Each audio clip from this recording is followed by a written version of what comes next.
Yeah, Really? pretty much, yeah, Really?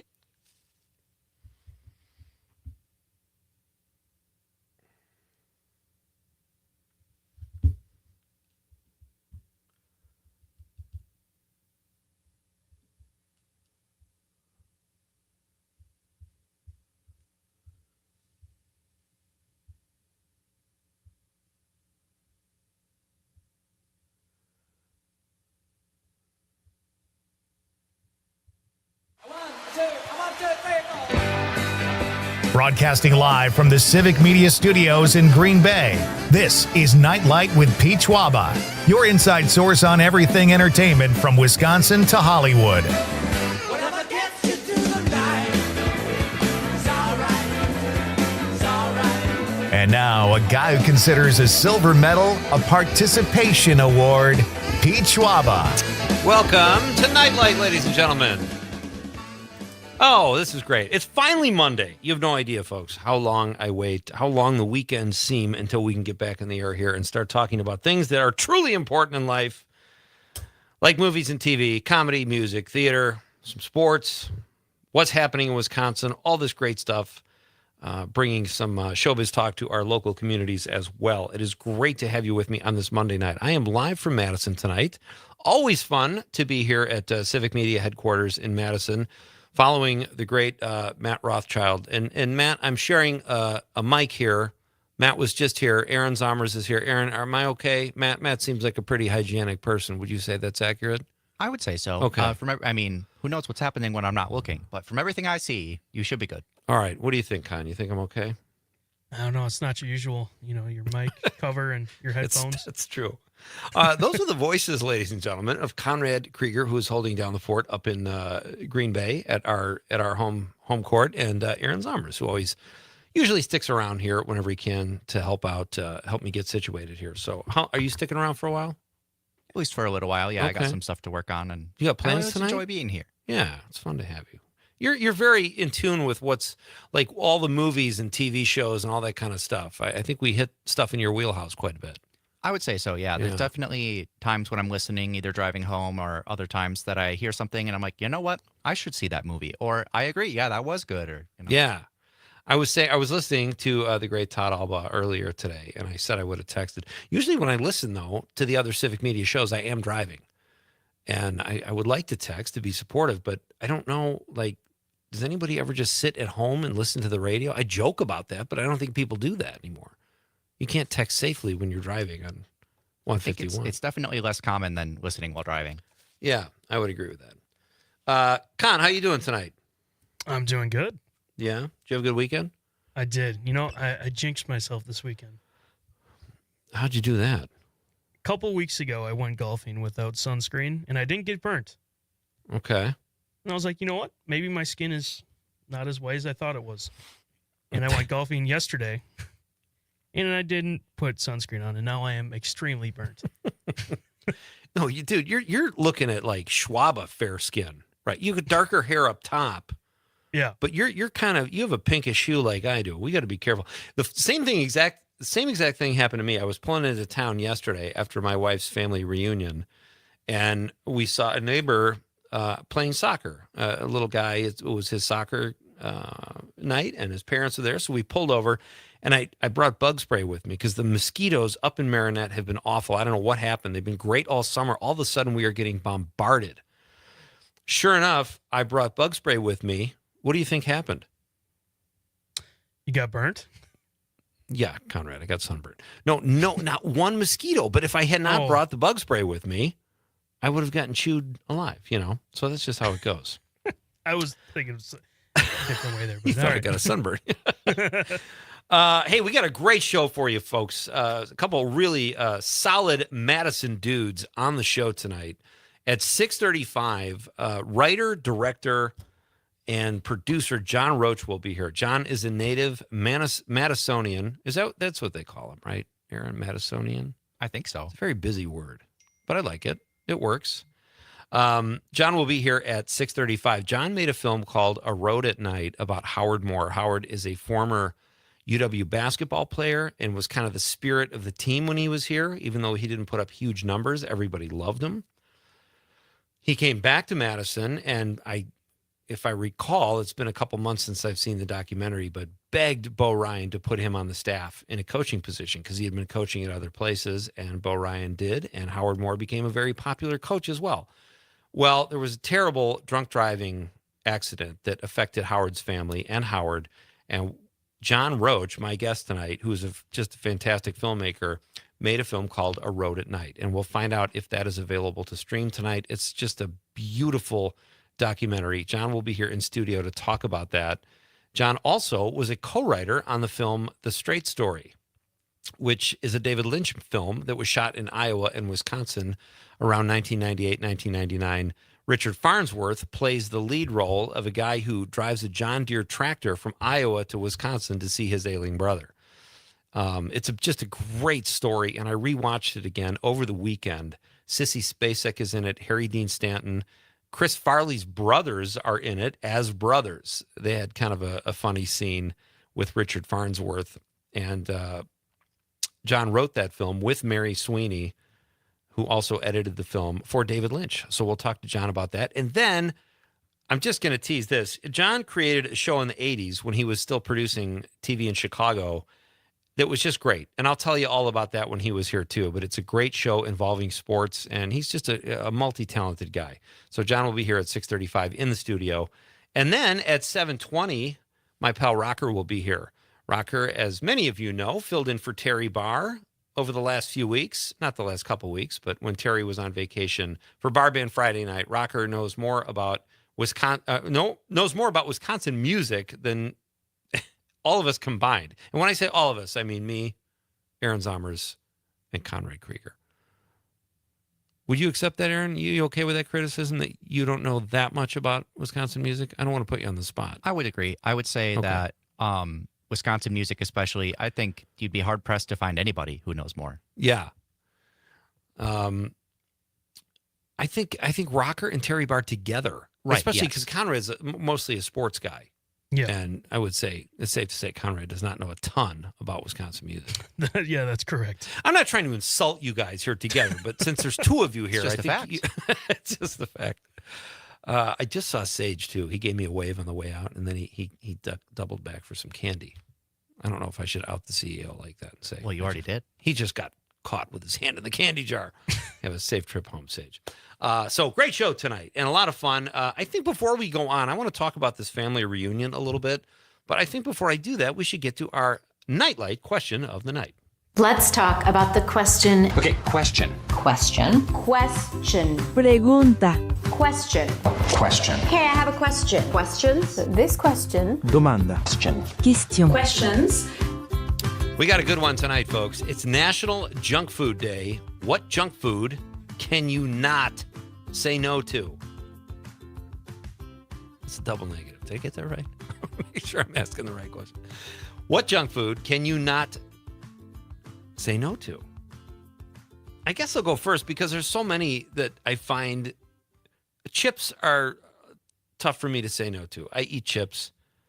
But I think for actual junk food, I'm going to say ice cream sandwiches. I can put down a whole box of those if the mood catches me right. A 6-pack, not a 12er. But I could probably eat 6 ice cream sandwiches. What about you guys? Weigh in here. You know, I posted on social media. I'll just say it. You Peanut did, butter that's right. filled pretzels. Those are like crack. Whoa. Once I start eating them, it's hard to stop. And then all of a sudden, half of the container's gone, and you don't even realize how many calories are in those things. Oh, it's come like on. it's like 130 or somewhere on there for like 5 pretzels.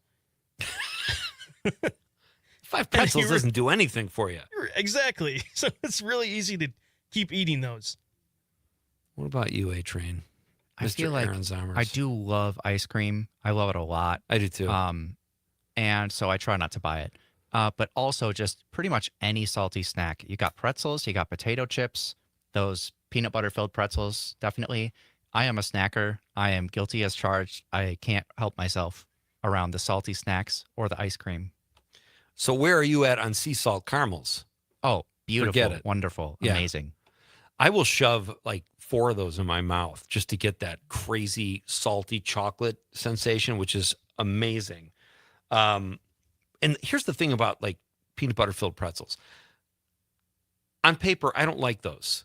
I'll look at them. If Conrad, if you were over and you saw them and I'd go, oh, that's disgusting. And then I'd eat one and then the whole thing would be gone. And I would feel really crappy about myself because I technically don't even like those, but you eat them. Food is addictive like that. It's like nicotine. So there you go. Let's get some of these social media responses out of the way for our question of the night. Folks, if you want to be part of the show, and I hope you'll be part of the show, we're live from Madison tonight. I'm not at the home court, so I need some help here. I need you guys to be part of the show. What junk food can you not say no to? It's National Junk Food Day.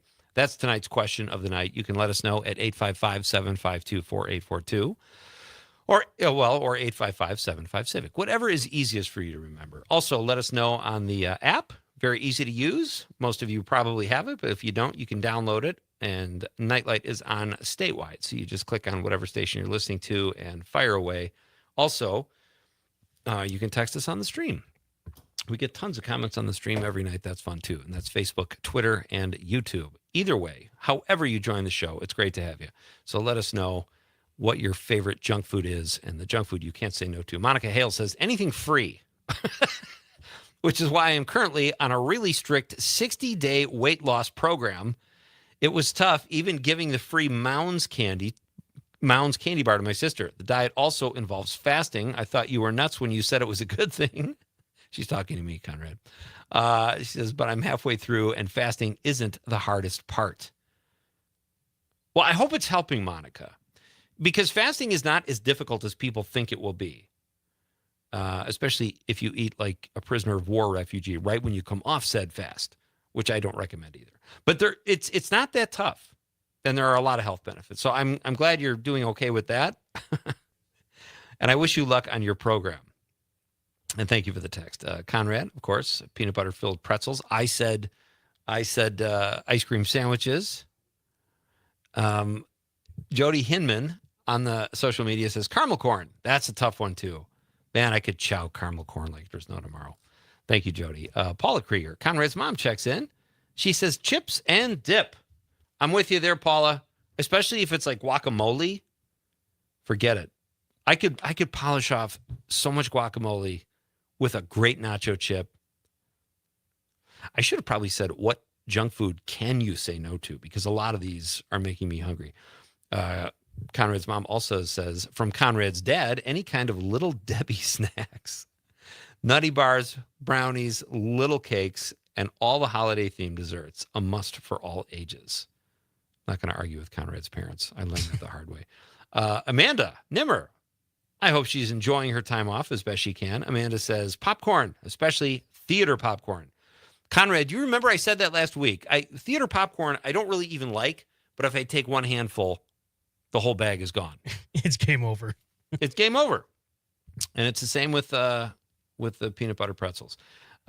George Chemers. Hey, George, good to hear from you, buddy. He's putting in a Facebook response. He says, I thought every day was junk food day. Well, it certainly can be, George. It's the beautiful thing about being an American. You do whatever you want. Daniel Wheeler. Did you know Daniel Wheeler, Conrad, is a matchmaker? Do you remember when he was on the show? Yeah. He brought us matches. He is an actual matchmaker. And that gave me an idea for a rom-com. Yeah, that's... A matchmaker, a guy who actually makes matches, meets the love of his life. And she's a challenge. Daniel says, I really like triple chocolate donuts. You remind me of a great bit from Jim Gaffigan's stand-up where he says, I asked my son if he wanted to get a donut, and he said, I'm not hungry. I said, what does that have to do with it? That's great. All right, we'll read more of your texts throughout the course of the show. What's your favorite junk food, folks? That is tonight's question. John Roach coming up at 6:35, and Rocker is here in studio. Two great guests, a great question. Great to have you with me. This is Pete Schwaba and Nightlight on the Civic Media Radio Network. Someone's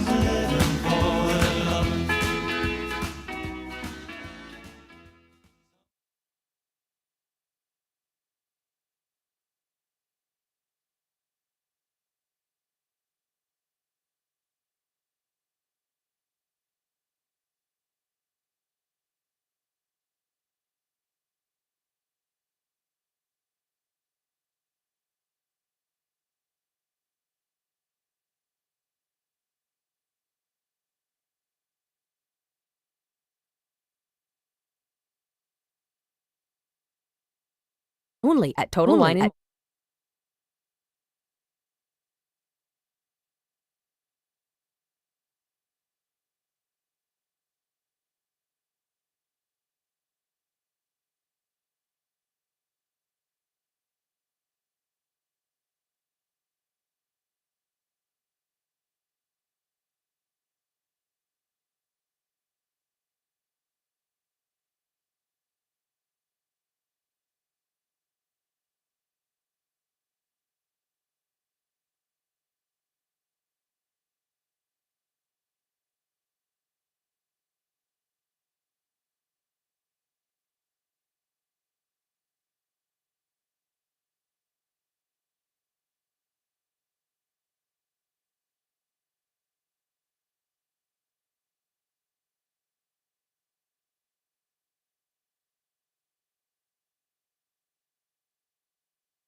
Welcome back.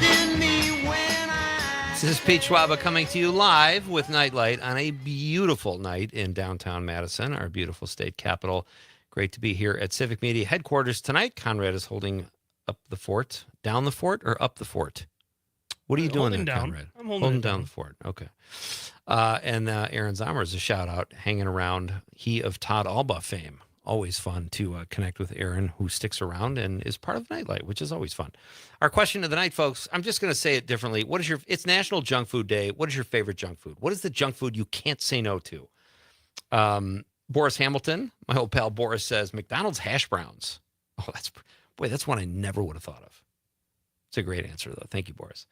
And on the stream, Dave says Old Dutch onion and garlic at the Shorecrest. The Shorecrest is a bar in Marinette that, I guess if you're a Packer fan, you love the way it looks. It's painted green and yellow, but it's right out sort of kind of close to the water, but on the highway on Bayshore if you're in Marinette. It's a really cool, kind of a quaint little joint, but not the best to look. I bet even Packer fans are like, oh, that's an interesting choice. Dave says, I'm getting the munchies. Thanks a lot. You got it, Dave. Chow down, buddy. Terry Barr from Bar Band Friday Night, our pal Terry, says dill pickle chips. I could go with dill pickle chips. Those are fantastic. So here's one of my foods I'm not addicted to. And I love this. I was at a family reunion this weekend for my wife's family, the Lockerns. Big Irish family. And there's Irish all over the place on my wife's side of the family. And a lot on my side, too. So we're dealing with that. But this cracks me up when old people still use the phrase wieners. I'm always taken aback by that. Like, I don't know if I should make a joke, but they're like being serious. We've got wieners on the grill. Okay. Good for you. Good for you. My mother-in-law still calls them wieners. And I'm talking about, of course, for the younger generation, if you're listening, hot dogs. That's what older people call hot dogs, is wieners. Conrad, do you think they started calling wieners, hot dogs wieners, because of what the slang for men's junk, or do you think it was men's junk that made them call hot dogs that? Which came first? I don't know. Dude, it has to be that they were hot dogs first. Nobody would do it the other way around. That's disgusting. Yeah, that's a good question. We need to go to the Google for maybe. Go to the Google. I'm telling you, I will bet $1,000 it's how I just said it was. But it was a really fun family reunion. It was up near Manawa at Bear Lake Resort. We had a great time, except there was a sound system. Like there was this guy talking for like 15 minutes. Nobody had any idea what the guy was saying. And he just kept going. And nobody told him we couldn't hear him. So he's just up there. We're just letting him jaw. And nobody knows. He has no idea. Nobody can hear him. That was embarrassing. But a good time. So thank you to the Lockers. Yeah. I just sent you a little description of why it's called wieners in your chat. If you want to. Can I read it on the radio? Yes. It's okay. fine. It's nothing like obscene or anything. It's not. No, it's not. All right. We'll get back to that because that's something you want to keep in the back pocket for later in the show, I think. Yeah, right. I don't know if I want John Roche to have to follow the wiener talk.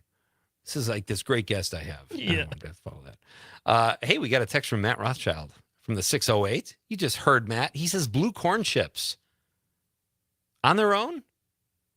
I mean, I love blue corn chips. And they're supposed to be healthier than regular chips.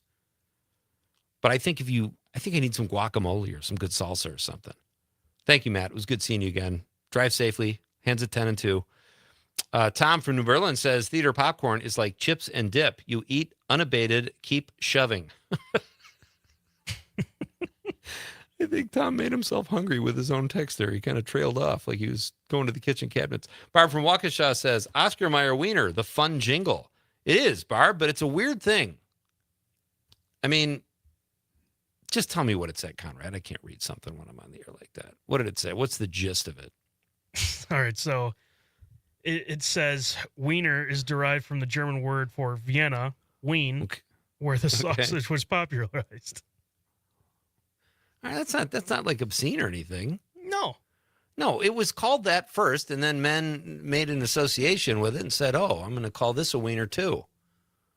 And I think it's not the other way around. The sausage itself was originally called Wiener Würstchen, That's meaning awful. Vienna sausage. Nobody would ever eat that. That's terrible. You know, I'm not the greatest idea guy in the world, but I know when I hear something bad. And that's terrible. They need to change that. Anna from the 608 says, hi, Pete and Conrad and Aaron. I can't say no to taco-flavored Doritos and ranch-flavored Doritos. Taco are the original, I think. Well done, Anna. I'm with you. And Tom from New Berlin also says, once in a while, I go for Dorito nacho cheese, the test generation mid-70s. That's right. They sprung that on us, Tom. The Red Dye 40. Tom also says potato chips and sour cream dip. Tom is leading the pack here. I think he's a junk food junkie because he's got a lot of favorite junk foods. This is like when Casper chimed in with the dive bar question, and he had every suggestion. Mark from Prairie du Sac says, Oscar Mayer had a song, "Oh, I wish I was an Oscar Mayer wiener. That is what I really want to be." I remember that well. Thank you, Mark. And Barb from Waukesha says, "Oh, grow up. LOL. Just kidding." I know. I'm very immature. Conrad, you're younger than me. Do you think I'm immature?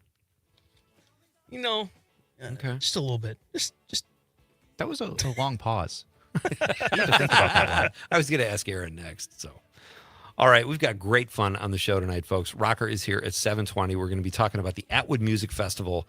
Cool Madison vibes on the east side here. That is coming up this weekend. We'll discuss that with Rocker. And in just a few minutes after the news, my pal John Roach will be here. A great director, producer, writer. Very, very much looking forward to having John on the show. And here in studio, coming to you live from Madison, Conrad Krieger working the board in Green Bay. Aaron Sommers working the board here in Madison. I can't speak for the rest of the stations, but I think we're covered. It's Pete Schwaba and Nite Lite on the Civic Media Radio Network.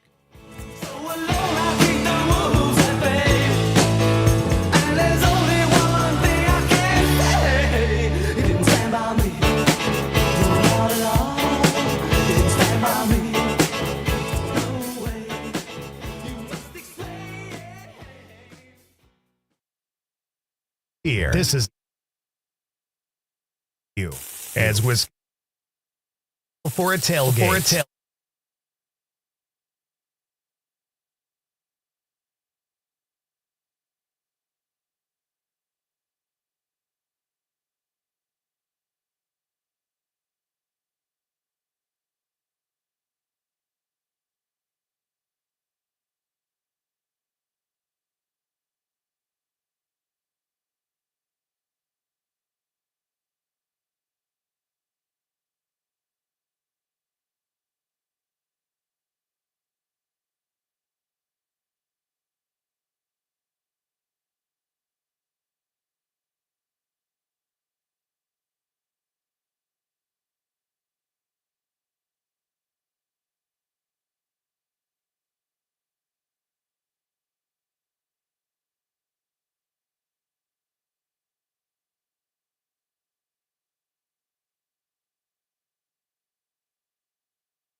Welcome back. I am Pete Schwaba. This is Nightlight. You've got the Civic Media Radio Network broadcasting statewide here from beautiful downtown Madison tonight. I'll be here all week. Conrad, I meant to tell you, Paul Vandenplas came out. He was in Marinette over the weekend, and he sent me a text, and he was doing a thing. He's doing this thing about he's going to eat like 100 hamburgers in 100 weeks or something like that, and he was in Marinette to eat at Mickey Lou's. And he texted me, and I went out and said hello to him and his beautiful wife, Sarah. They were. I don't have a report, though. I don't know how the actual feeding or eating went, but I'm anxious to talk to Paul about that. And I was just reminded because he said his favorite junk food is soft-baked cookies. Can't keep away from those. Well done, Paul.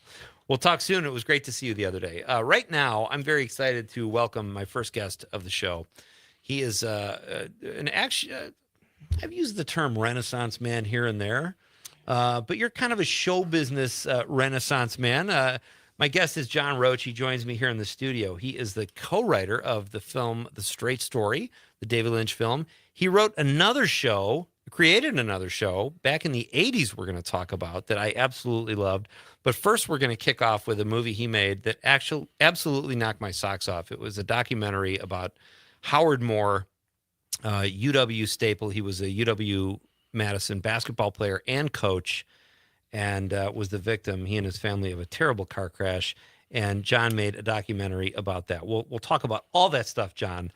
But it's great to have you here, Pete. Great to see you. We became fast friends. It's like when you were good enough to have me on for the to help promote the I wrote at night for the Wisconsin PBS, Film Festival and our thing for the Barrymore screening at the Barrymore. But it was like we're peas in a pod because we both, you're a native Chicagoan, but I am of Chicago stock on my mom's side, and then lived and worked there for over 20 years. And so I felt like I was just talking to a homie when I first met you. It was like, where the hell have you been? It's funny because I think we have that in common in a way. I always talk about how I grew up the first part of my life in Chicago, moved up to Marinette, Wisconsin, and then I went back to Chicago. So when I'm there, I'm a cheesehead, and when I'm here, I'm a fib. Right. I'm like a man without a home. Yeah. I love both places, but you're not always kind of welcome in a kidding way. But you had the same experience. You had a lot of time in Chicago and a lot of time in Wisconsin. A ton of time. So. And I was in Chicago in the 80s. I started out on a show called AM Chicago, which became Oprah. Yeah. I would go to screenings for films that I was producing segments for. And I'd be in the screening room with Gene Siskel and Roger Ebert. Oh, that's right. I forgot about that, too. Right? Here's two critics in Chicago who could make every knee in Hollywood shake once a week. Right? And, which was remarkable. We had the ascendance of Oprah, the ascendance of Michael Jordan, who was bigger than any person in the world. Worked with him a ton. It was the rise of the 86 Bears and Mike Ditka and the Bears, the Bulls, all that stuff. Second City had a bumper crop of talent that was just unbelievable.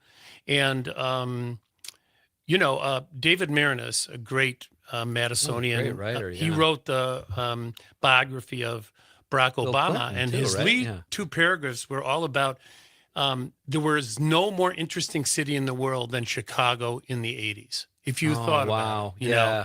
And I was lucky to be there. It was like a maelstrom of all these elements that came together at one time. I remember going to the first Chicago Cubs night game with Steve Dahl and Gary.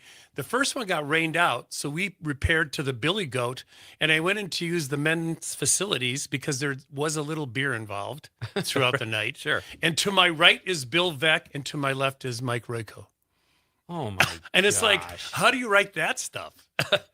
Wow. And, here's another thing. It's been a tough year. I worked a lot with the Miller Lite All-Stars. Bob Uecker passed. Obviously, I have nothing but just incredibly warm feelings about David Lynch and gratitude. And then George Wendt passed, who I worked with, Norm of Cheers, who just passed, who I worked with a lot throughout my career and considered a friend. And so, and certainly he was part of that Chicago scene back in the day. He was part of the Tim Kazurinsky, Mary Gross cast. And when we did AM Chicago, if we had a guest cancel at the last minute, we would just call the Second City people, and they would come scurrying over and get their face out there and do a good 15 minutes, and then we'd move on. Well, that's exciting that you had that experience, but you also came back home here to Wisconsin. We both live here as adults. Yeah. We got out of the rat race for the most part, but so let's talk. I want to jump in because I have so much to talk to you about, John, and your hometown is Madison. It is. And you made this great film, A Road at Night, which I had the opportunity to see because you were on the PBS show that I host, and we got to talk about it a little bit there briefly. And you had this incredible screening at the Barrymore Theater, which I could not make because I was doing a different screening that night. But tell us about A Road at Night. Well, my father worked for Badger Sporting Goods, which at one time was on State Street. And then he eventually became the head of the company. He played baseball at Wisconsin. We grew up about 5 blocks from Camp Randall. Wow. So I was immersed in sports and Wisconsin sports, Edgewood High School sports my whole life. My dad was a minor league baseball player. My grandfather played with the Four Horsemen for Newt Rockne at Notre Dame. So, sports was just part of what I knew growing up. So I obviously knew about the Badgers, although ironically, the team that Howard was on in the early 90s, which featured, Mike Finley, Tracy Webster, Rashard Griffith, Andy Kilbride, and they were the first team to make the NCAA tournament in 47 years at Wisconsin. And so, but I didn't know them that well because I was working in Chicago then. And they didn't broadcast every game as they do now. They broadcast everything now. You clear your throat and, they do social media on it. So I didn't, I knew Howard and his wife Jennifer in passing enough to nod at them because I was reasonably good friends with Bo Ryan, Greg Gard, and because my high school coach hired Bo Ryan at Platteville. I mean, it's not a big state, Pete. It's a very small state and an even smaller city. And you're connected to everybody. So, it just is, it's happenstance. So anyhow, my good friend Tim Valentine, who is a big star up in the Valley, high school star, played at UW Eau Claire. He has a friend, George Hamill, who's a Wisconsin grad who's done great. His sister was in my 5th grade class at Blessed Sacrament, amazingly. So when the accident happened with the Moore family, it was in 2019. And very shortly after that, the world shut down with COVID. And so the Moores were left to deal with the awful result of 3 young girls in Michigan not making one single good decision on their night out. And COVID was like this big curtain that dropped over Howard and his family. And as soon as people started coming back, the first thing Tim was Bo Ryan's lawyer. He's Greg Gard's lawyer. He's Paul Chris' lawyer, Jimmy Leonard. So George Hamill, an avid fan, just said, when they finally got together to watch a football game, he said, "What's the story with Howard?" Everyone was asking that question because there was an accident and then there was the next bad thing. Okay, Right. 2 bad things happened. So let's say, okay, so just to give a quick recap for listeners, Howard and his family were heading from Chicago to Detroit. Well, from Madison to Chicago Madison, to visit his right. family, and then to Detroit to visit Jen Moore's mother, Vera, on the outskirts of Detroit. Right. And as many people do, they went to Chicago and thought, we're going to leave at midnight and get through Chicago before the traffic, which is not an uncommon thing. Right. They went round the bend, round, South Bend and, Gary and all that. And they were 20 minutes from Jennifer's home. And a young woman named Samantha Winchester had gone out on the evening with 2 of her friends, and they went to a bar and they knew the bartender. And they had multiple rounds of drinks. And then Samantha decided she could drive home. And she somehow got mixed up and was driving the wrong way on M5 or whatever it is, but essentially the interstate outside Ann Arbor. And the Moores were coming around a corner. Jennifer was driving because Howard got tired and they just swapped, 15 minutes before and got gas for the home stretch. And they had a head-on collision. And the way that accident happened, the Moores couldn't avoid this young woman. And so there's a terrible accident. Jennifer and Jaden Moore, their daughter, they were killed. Jarrell, their young son, was able to wrangle Howard out of the front seat of the car.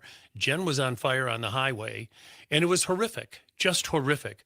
But in the midst of all of this tragedy, there's this beauty too, because immediately within an hour, Howard's teammates started showing up. Andy Kilbride, Chris Conger drove from Chicago.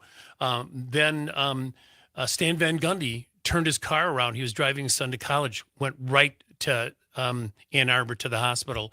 And all of a sudden, he was surrounded by the brotherhood of that he belonged to of Wisconsin players.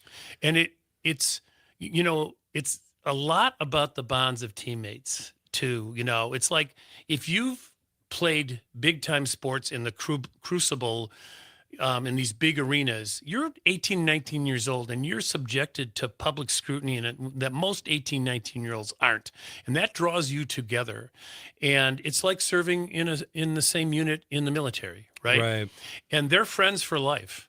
And they responded in such a remarkable way. And then Howard was an assistant coach at Wisconsin. So Greg Gard, all the coaches came over. Wisconsin actually chartered a plane to fly all the staff over.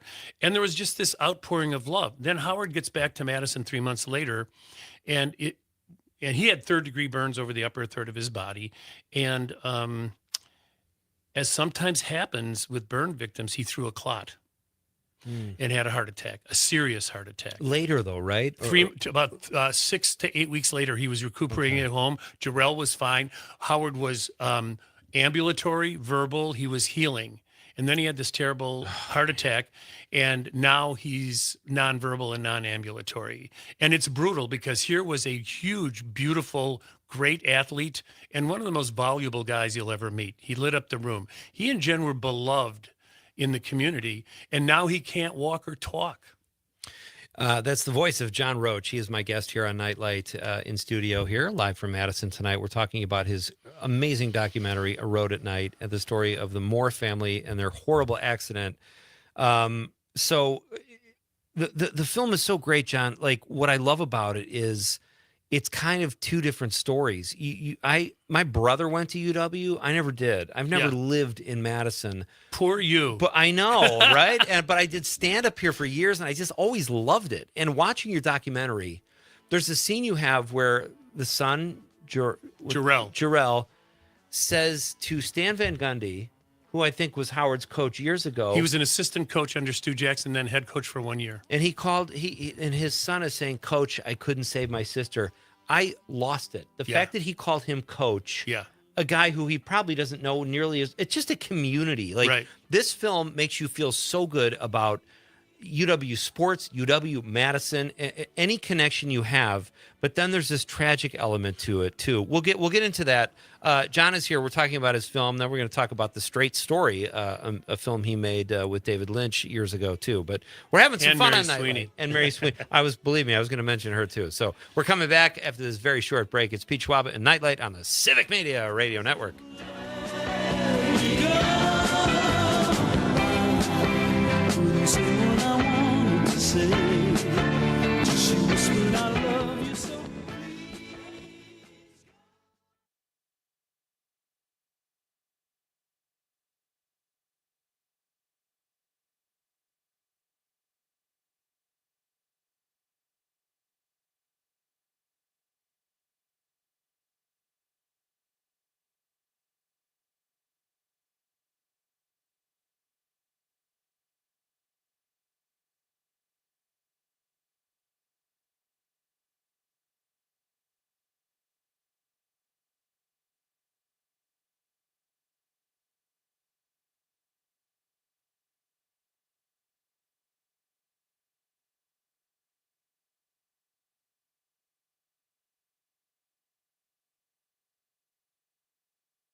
classroom of the day?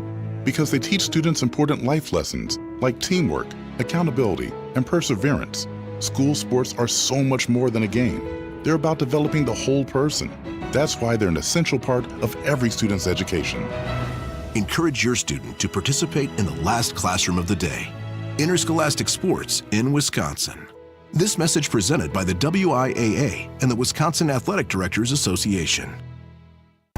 My part-time service in the Army National Guard makes it possible for me to be more for the community I call home.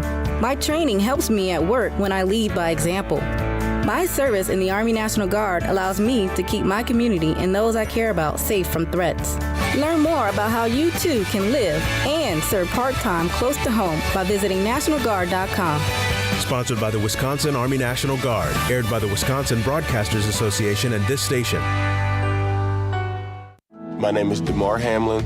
I play for the Buffalo Bills, and I play safety. CPR saved my life. I've teamed up with the American Heart Association as a national ambassador to help create a nation of lifesavers, turning bystanders into lifesavers through CPR education and access to AEDs. Nearly 3 out of 4 cardiac arrests that don't happen in hospitals happen in homes. Join me to ensure everyone has the chance to live longer, healthier lives. Visit heart.org/nation. Mornings with Pat Kreitlow. Folks just deserve a little bit better than the usual promises that they're getting. But our members of Congress, 2 of them from here in Wisconsin, recently signed a letter to Canada and said, Canada, you're on fire. You need to do something about this, which is really not necessarily the best course of action when your neighbor's house is burning down, is to send a letter complaining about the smoke. Mornings with Pat Kreitlow. Weekdays 6 to 9 on your local Civic Media radio station and on the app.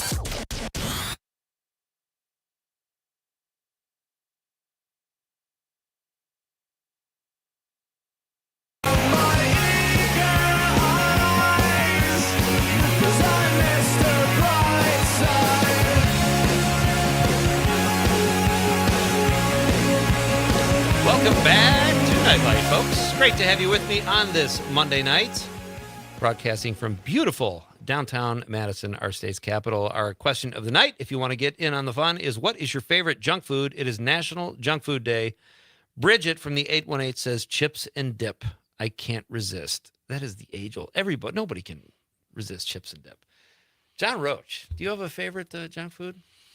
Well, I don't think it's junk food. I think it's a delicacy, but a fresh Oreo dunked in milk is irresistible. That's not junk food. Yeah, it's irresistible. It's basically some vegetable. Let's be honest. Some people will call it. There are people who call it junk food. Right. You know that. You know why? Because it tastes good. I know, and who cares, right? That's the voice of John Roach. He is my guest here in studio. It's great to have him here. He made this film called A Road at Night about Howard Moore, this terrible accident, and it's just this great movie. It'll be hopefully available to stream soon, but we're going to talk more about that, and I'm going to ask him about a film he co-wrote called The Straight Story. He co-wrote it with Mary Sweeney, and David Lynch directed it, and they shot a lot of that in Wisconsin and Iowa, so we'll talk about that coming up as well, too. But let's get back to A Road at Night. So I tell people this, John, like people I know that are big Wisconsin sports fans or people who went to the university and love Madison, you have to see this movie because it will make you proud to be part of Wisconsin and Madison. And then there's this family and this community element to the story, which is the tragic part, but it's a beautiful movie. Well, first of all, thanks. You're welcome. We screened it at, pretty much debuted it, other than a private screening here in town, we debuted it at the Wisconsin Film Festival at the Barrymore. And I have to tell you, for people who care about Wisconsin sports and care about Madison and do the Moores at their church or, they were popular folks in Madison. Yeah. But we had a lot of people at the film festivals. We also screened it at the Beloit Film Festival in Dubuque, which meant we could get test screenings and not have to get on a plane and go somewhere. And all sorts of people who knew nothing about Wisconsin sports or cared about sports in general watched it.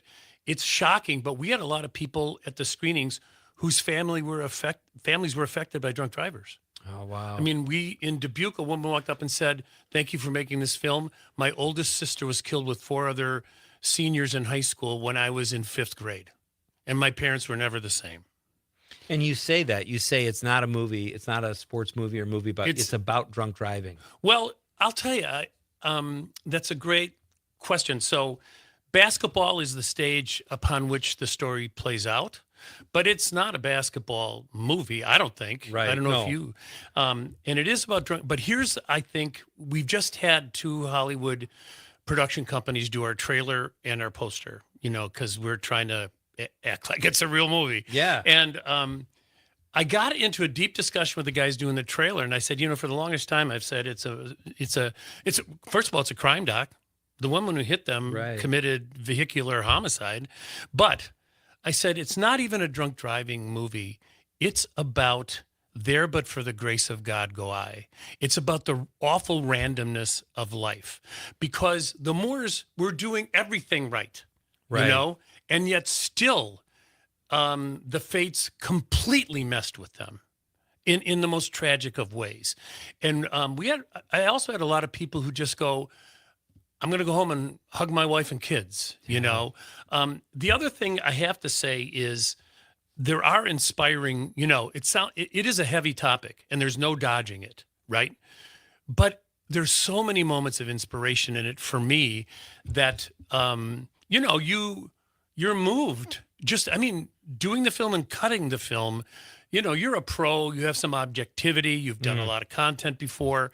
But man, there were times, my editor, Joe Fung, he said, John, every time I cut this thing, I cry. It's exhausting, yeah. I know. But I think the tears are also restorative. It's like, first of all, you kind of need to cry, but you're also crying for the humanity of it, that it's just, it reminds you how close everyone is and what a crapshoot life is. It's such a great film. And those of you, it's not available to stream yet, but they're going to do some theatrical releases. We hope to have a local theatrical release in Madison at one of the big theater chains. We're trying. And then maybe Milwaukee, maybe Chicago, because remember, there's a lot of Chicago basketball players. Man. Where can people find out about these screenings, John? Like if you decide to do them on social media? I'll be back on to tell you all about it. Okay, No, good. I'll tug your sleeve because Absolutely. We hope to do it in the fall. We hope to get a streaming deal, which will be the easiest way to access it. Amazon. Right. We're right now talking to agents in LA who represent it. And 90% of the revenues of the film goes to the Moore Family Trust to make sure Howard's healthcare is taken care of. And his son, Jarrell, has what he needs to get on with his life in college and all. So we have a vested interest in having it generate some revenue. There have been really gracious donors to the trust already. Okay. So it's getting to where it needs to be. It's such a great, and I think like for me, if you can, folks, if you can see it, if you're lucky enough to see it, like I watched it alone. You sent me a link so I could watch it for the show when I interviewed you. But then I heard about this screening at the Barrymore, which sounded spiritual. Yeah. That's how you want to see it. So if this does make it to theaters, and it looks like it will, follow. Is there a website or social media they can follow? A Road at Night. Okay. A Road at Night. Instagram, Facebook, X, I think. I don't know. But the Barrymore, I'm a townie. Yeah. I was saying to someone, I'm trying to think. I think the last time I was in the Barrymore was to see Warren Zevon, God rest his soul. Oh, funny. But, and it was packed. And it's, actually the same thing happened with A Road at Night that happened with A Straight Story when I went to the Madison Theater and watched it alone with a small crowd in there. People sit silently during the credits. When a film accomplishes that, you've got them, that they're immersed in the story. All right, John Roach is here. We got to do intermission here, folks. We'll be back for Act 2, and that was a great segue. We'll talk a little bit about The Straight Story that John wrote with Mary Sweeney and that was directed by David Lynch. We'll talk about that, and we'll maybe put a bow on A Road at Night. And if we have time, Sports Writers, I should have booked you for like 3 hours. Yeah. I have more to talk to you about than the length of time I'm on the air. So we'll do it. It'll be a mini-series. Yeah, we'll figure it out. All right. We're coming right back in Act 2. Rocker is here in the second hour, too. We're going to talk about Atwood Fest. It's Pete Schwaba and Nite Lite on the Civic Media Radio Network. Tell her no.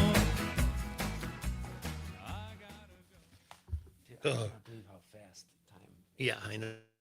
Denmark, Green Bay's real news and great conversation. A Civic Media radio station. ABC News, I'm Stephanie Officer. The situation situation in Gaza for civilians is deteriorating, with aid distribution centers becoming hotbeds for deadly conditions. The United Nations Secretary General says he's appalled by the conditions for civilians there and is pushing once again for a ceasefire.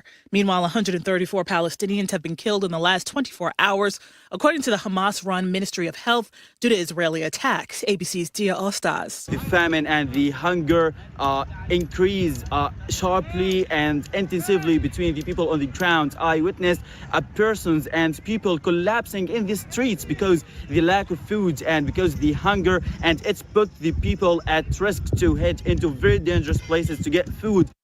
On Sunday, officials say a 4-year-old child walking with their family was bitten by a mountain lion at Hurricane Ridge in Olympic National Park in Washington. The child is undergoing treatment for their injuries at a Seattle hospital. The investigation is ongoing. This is ABC News.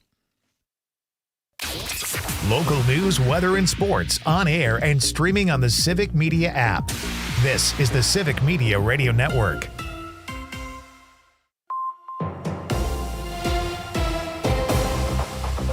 For 97.9 WGBW News, I'm Lisa Hale. 113 takeoffs and landings every hour. That's how busy EAA AirVenture was in 2024. Aviation enthusiasts from around the world began arriving this weekend, and today marks the official opening of EAA AirVenture 2025. The week-long flying convention is expected to draw more than 600,000 visitors to the area. A study by UW-Oshkosh showed that EAA contributes $257 million in economic impact for the 5-county Fox Valley region, including Winnebago, Outagamie, Brown, Calumet, and Fond du Lac counties, and $117 million in economic impact for Oshkosh alone. The UWO study of 2024's AirVenture showed the event directly created 2,092 full and part-time jobs in the region, with 815 of those in Oshkosh. EAA AirVenture runs through July 27th. Visit eaa.org/airventure for information. The Wisconsin State Patrol is sharing safety tips with residents for sharing the road with large trucks and buses as their Law of the Month for July. According to a press release, drivers should avoid lingering in the blind spots of large trucks or buses. Follow them at a safe distance, watch for turn signals, and pass them cautiously. Drivers should also give trucks and buses the right-of-way when entering a roundabout, as the larger vehicles need extra space for turns. The Wisconsin State Patrol is reminding all drivers that safety on the road is a shared responsibility. I'm Lisa Hale, 97.9 WGBW News. For news anytime, log on to WGBW.fm. It's the Brewers and the Mariners. Hi, I'm Mike Clemens with sports. The Brewers landing in Seattle last night. They open a 3-game set tonight against the Mariners. The Brewers, the hottest team in baseball. They've won 10 in a row. They beat the Dodgers yesterday 6-5 to complete a 3-game sweep in L.A. Now the Dodgers get media coverage from Los Angeles and networks in Japan. A reporter asked Pat Murphy, how do you beat a World Series team with Shohei Ohtani, Clayton Kershaw, with guys like Isaac Collins or Caleb Durbin? It's a bunch of guys nobody's ever heard of. No disrespect to great fans of Japan baseball, but they can't name 5 players in our lineup. They can't name 2 in today's lineup. And that's just a credit to hungry players. And, you know, the Dodgers are running into tough luck, and they're not playing their best baseball, and they'll get back on track and be a juggernaut that they are. But, you know, I'm still proud of our club and what they did and, you know, how they competed in big situations. And, yeah, you know, a bunch of average Joes. That's Brewers manager Pat Murphy with sports. I'm Mike Clemens. As Wisconsin is summer weekends being spent on the lake, this is the Civic Media Radio Network. I'm meteorologist Mace Michaels. Partly cloudy tonight, chance of showers and storms with lows in the low 60s. And a mix of sun and clouds for tomorrow, scattered storms around, humid with highs in the mid-80s. Partly sunny, more heat and humidity Wednesday, high near 90, a few storms. It's 74 right now. Jane Matnair and Greg Bach. Coming up on the show, our road companion from last week and our friend and colleague here at Civic Media, Todd Alba, will be here to break down all the news. Join us. Matnair on air, weekday mornings 9 to 11. Matt Nair on Air. Author of America, Let Me In, Felipe Torres Medina is here. My funny book about immigration. You can see how the current administration and their policies are affecting the communities. But I'm a comedian. It is really sad, but how about some jokes? Because that's the only way I can, If we don't take a moment to laugh about something, we're all going to self-destruct. 100%. Matt Nair on Air, weekday mornings 9 to 11 on your local Civic Media radio station and on the app. The Todd Albaugh Show. I came walking in here just a moment ago, and there was a young lady sitting here with a chicken. It's fantastic. Kaylee High from Staley Boyd High School. What's the line of bird? So this is Sue. She's a Dominique, and she's 6 years old. Is Sue here? Does she lay eggs? She did used to. She's too old. So chickens go through menopause? Yes. Or? Yeah, Really? pretty much. Yeah, basically. It's a post-menopausal chicken. My sisters can relate. The Todd Albaugh Show.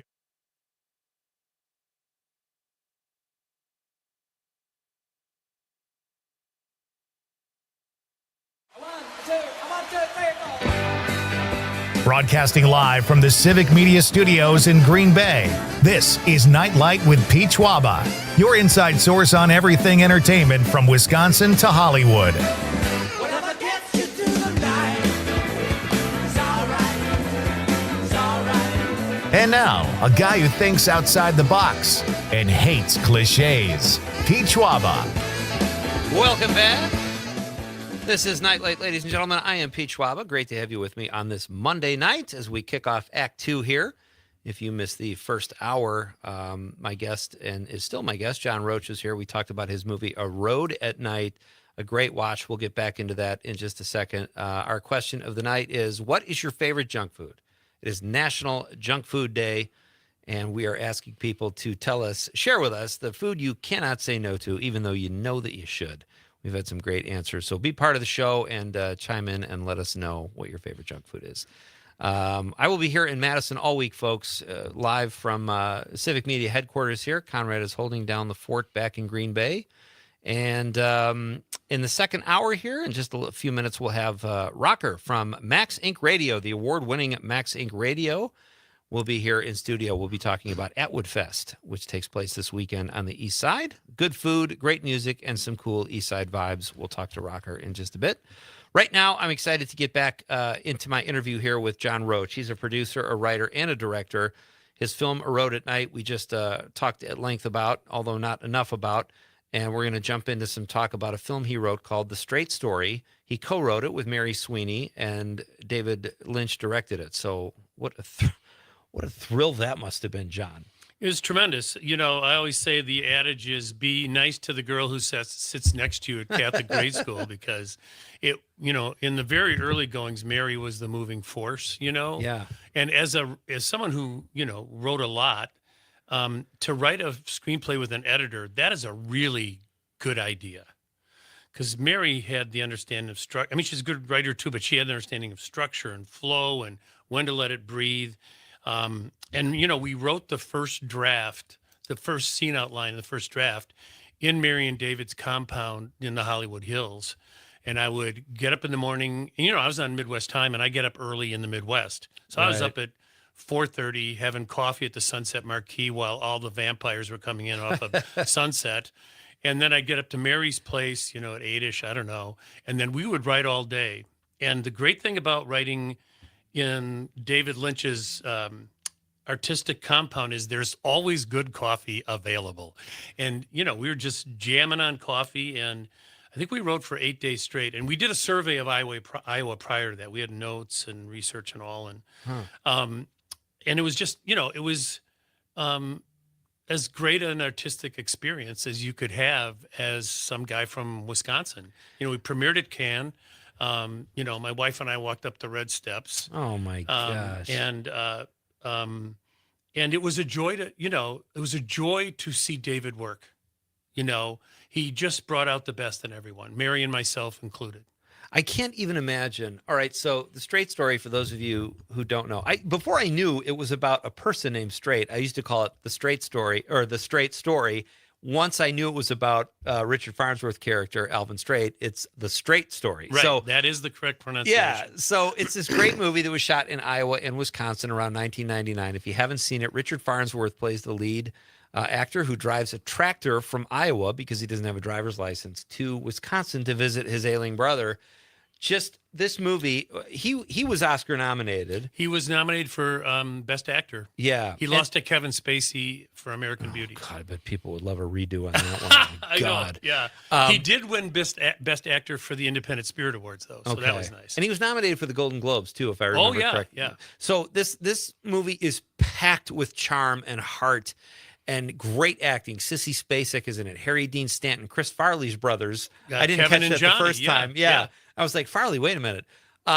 So this is just such a fun movie, and I just rewatched it over the weekend. It totally holds up. Did David Lynch commission you guys to write this, or was it your idea that you took to him? No, Mary and I wrote it on spec. Mary had been editing in Hollywood for, over a decade, I think. She was an assistant editor on Warren Beatty's Reds. She was an assistant editor on Blue Velvet and said, hey, I'm working on this film with this guy named David Lynch, and hold on to your hat. And then she became an editor on Twin Peaks. At the same time, I was producing in Chicago and eventually developed my own. I was at ABC and CBS in Chicago and eventually did specials for the CBS-owned stations, and then developed some of my own programming for syndication, of which one of them was one you like, the Sports Writers on TV. But Mary came to visit me when I was doing broadcast work, and she was going, wow, everything happens really fast here compared to a movie. Yeah. But Mary called me. Being an editor can be tedious work.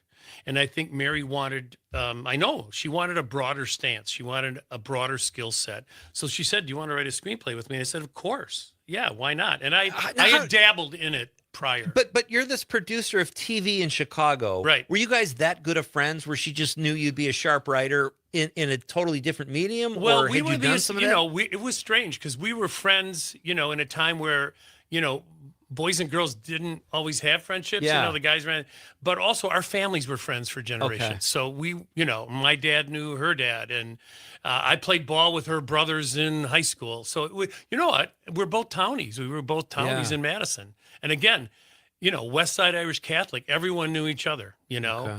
And so, and I do think we were friends as it turned out, because we both went into a similar field later in our lives, even though it's kind of a high school jock. I was also in the high school plays. I always had that artistic side going on. So anyhow, so she said, do you want to write a screenplay? I said, sure. I said, what are we going to write it about? And she goes, let's let it simmer. And I may be wrong, but I think within 3 weeks she faxed me. This was during the era of fax.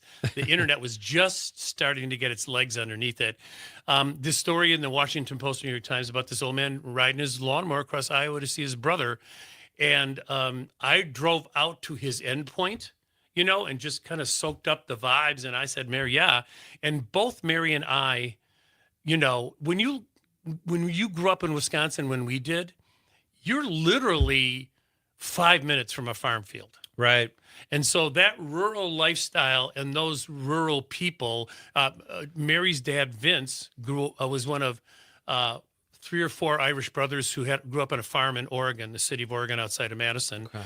And they were Irish farm boys. So, and I worked on farms baling hay to get in shape for high school football for 3 summers out in Barneveld for the good Bunbury family. So, this was, the people we were writing about were not strangers to us all. And we talked about our dads a lot because Alvin was a man of another generation, but it was the generation from whence our fathers came.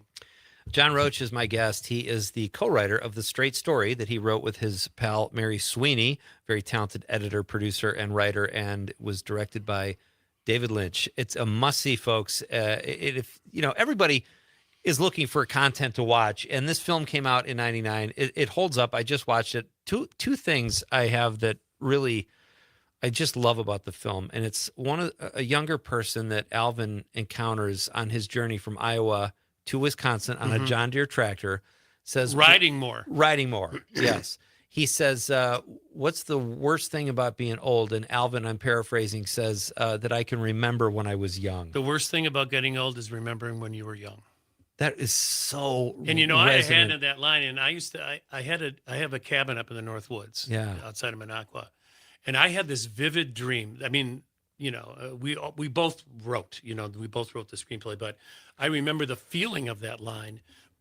I never sleep anywhere other than in a bed. I don't sleep on planes. I don't sleep in cars, but somehow when we built this little cabin up north, we had this green leather chair. We have no TV, we have quiet music and books. And I would sometimes fall asleep in that chair, not at bedtime. And I would have these, moments where I was kind of dreaming and kind of awake. And I remember having one dream where all of a sudden I really felt like I was 18 years old again. And when I woke up, I was 48 and I felt sad about that. Yeah. And I just remember that feeling, to remember when my legs worked. I can't go out and just run around for no reason. I remember when I would run across a football field and feel like I was flying. Yeah. Right. And now, getting out of a chair is a big ass deal. You're going to pay the price. The other thing, there's another great scene too, which is really the gist of what Alvin's been dealing with his whole adult life since World War II, because he's a veteran in the film, is the story he tells another veteran at the bar. And I don't want to spoil it. Right. But what a beautiful bit of acting by Richard Farnsworth. Oh. And the story came out of nowhere. So a tip of my hat for you guys, because it all starts with the script. As great as David Lynch was, and he was phenomenal. Unbelievable. God rest his soul. Yes. As they say, as the Catholics would say, may perpetual light shine upon him. But you can't, I don't care how great a director is, or a producer, or an actor. I mean, an actor to some degree that can improv a show and be entertaining, but it all starts with the script, and you guys crushed it. Okay, so I would argue, aside from the Academy Award nomination for Richard, and Mary and I got nominated for Best First Screenplay, and we lost to Charlie, whatever his name is, who wrote Being John Malkovich. Charlie Kaufman. Yeah. So that's a worthy opponent, wow, right? Yeah, no kidding. And but I think the most powerful thing for me, and I knew David. I mean, I was, more than just an acquaintance with him, because he and Mary would summer in Wisconsin. I'd take him golfing. So were they married? Or just they were significant others? Yeah, significant others. For and how they had long? a child together, Riley. Oh, okay. For well over a decade. No kidding. But the thing that I feel, and I said this to Mary, I think the most important thing or most powerful thing we did through that whole thing is we wrote a screenplay that turned David Lynch's head. And by the way, looking at that screenplay and that subject matter, people have to accept this as truth, because neither Mary nor I thought Dave would have anything to do with this project. Yeah, right. At all. It was, I sometimes think that Mary liked the project because it was unlike the stuff she'd been doing with David. Right. Right. And it couldn't have been simpler. And so, but David said, the emotion is what appealed to him, and it's, you have to remember too, David grew up close to the country. He grew up in Montana. He was an Eagle Scout. He went to art school in Philadelphia, and was amazed by how freaked out he was by that urban environment. But David was not, and look where Twin Peaks is set, in a, a mountain town in the Northwest. So that's a milieu that he was not uncomfortable with, right? I mean, I think that spoke to him in his youth. It's interesting because Twin Peaks, we just have about a minute left, unfortunately, John, but it's so different because The Straight Story is shot kind of like an indie film. And you talk about an editor letting it breathe. Oh. The whole movie breathes. Yeah. It's like one deep breath. It's beautiful. But Twin Peaks is every shot is like a painting. Yeah. They're so different. Like, that's a testament to David Lynch. Also, Angelo Badalamenti's score for The Straight Story excellent. Yeah. is a thing of beauty. It is just so beautiful. All right, we're going to have to save our sports writers talk for next time. There's always something we kick down the road. We'll talk about it next time, and we'll light up some I cigars. know. My kindred spirit here, John Roach. Thank you, sir. Always fun. Pete, We'll do it again. great seeing you, and let's have a beer. Did my movie line make the poster?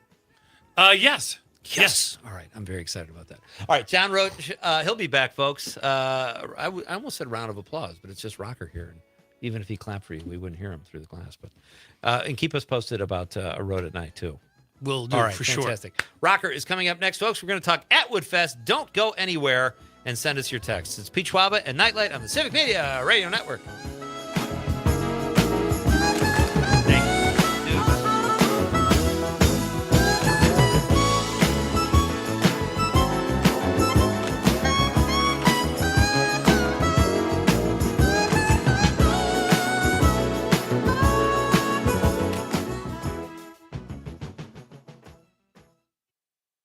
You're listening to the Talk of Green Bay, WGBW, home for Nightlight with Pete Schwaba. Appleton Cigar Company on College Avenue has been serving the community for over 25 years. If you are a cigar aficionado looking for a one-of-a-kind experience, you need to check out Appleton Cigar, which boasts the largest selection of cigars north of Milwaukee with over 706 cigars to choose from in a walk-in humidor. The Cigar Lounge offers an impressive variety of spirits and cocktails that pair perfectly with a premium cigar. For the full experience, come to Appleton Cigar at 415 College Ave, Monday through Saturday, 11:30 a.m. to 10:30 p.m. For more information, go to appletoncigar.com. Keeping you informed, entertained, and connected to your local community. Here's Terry Barr with the Civic Media Radio Network. It's Ice Cream Month, and did you know you can celebrate at this area stop along the state's ice cream trail? Here's the scoop. Now, in Wisconsin, we've got 49 different licensed ice cream plants that are making it. But this map focuses in on unique stops in Wisconsin. Every one of them's got a story. That's Pam Youngke, known as the Fabulous Farm Babe. She says the current trail includes 20 locations, each one from Hayward to La Crosse, Madison, and then north to Appleton, Green Bay, and Door County dishes out delicious, locally made ice cream. I've been to one or two, but I'm surprised by how few I've gotten a chance to visit, and I'm a pretty big ice cream fan. Find the trail at the website gatherwisconsin.com and add your own local favorite there, too. Until next time, I'm Terry Barr. The possibility of lung cancer can be pretty scary, especially if you're one of approximately 8 million current or former smokers at high risk. That's why SaveByTheScan.org wants you to know that now there's a breakthrough low-dose CT scan that can detect lung cancer early, and it only takes 60 seconds. You stop smoking, now start screening. For an easy quiz to see if you're eligible, visit SaveByTheScan.org. It could save your life. SaveByTheScan.org is brought to you by the American Lung Association's Lung Force Initiative and the Ad Council. Small businesses are the heart of America. As the nation's largest nonprofit resource of expert business mentoring, SCORE has helped millions of entrepreneurs build their businesses for free. Find a mentor today at SCORE.org.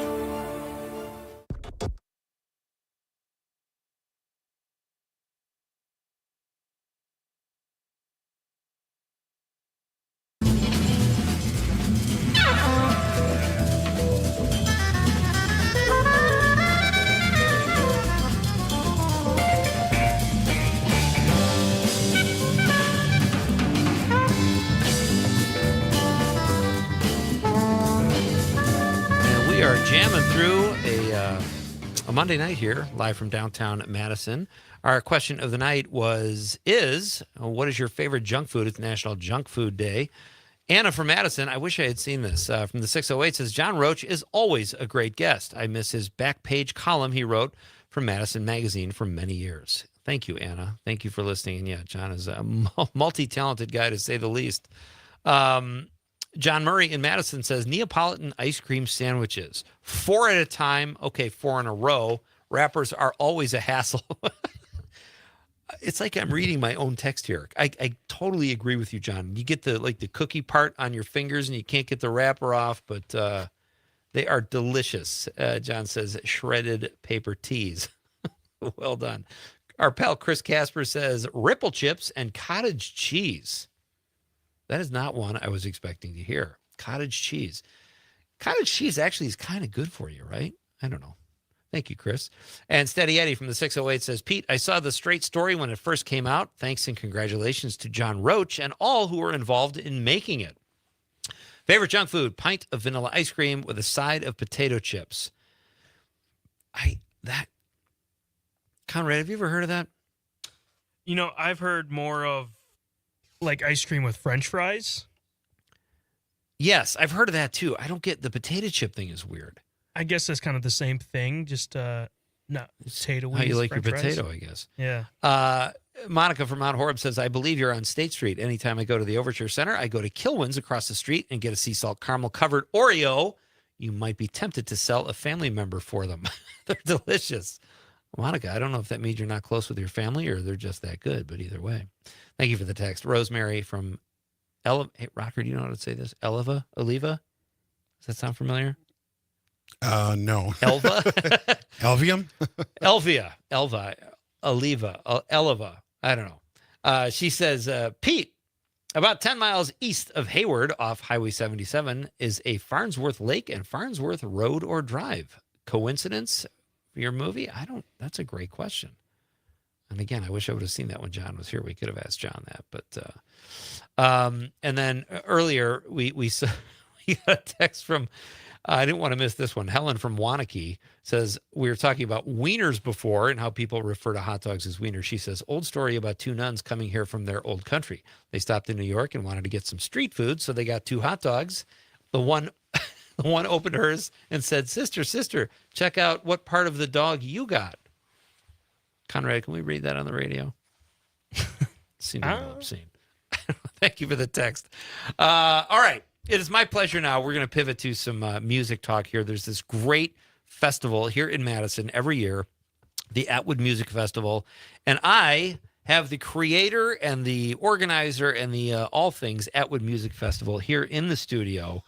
Rocker joins me live in studio. Hey, buddy. How are you? What's happening, Pete? Thanks for having me. Great to have you here, dude. Well, let me just start, though, by saying that I'm one of the organizers.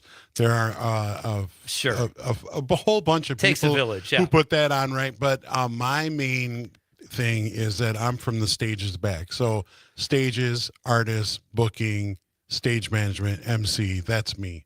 It's a ton of work, however you look at it, but it is. To you and all your compadres, just this is so exciting. So for people listening around the state that might be up for a road trip or might not be as familiar with Madison, tell us about the Atwood Music Festival. Well, we are really fortunate this year to have been voted Madison's best music festival 2 years in a row now.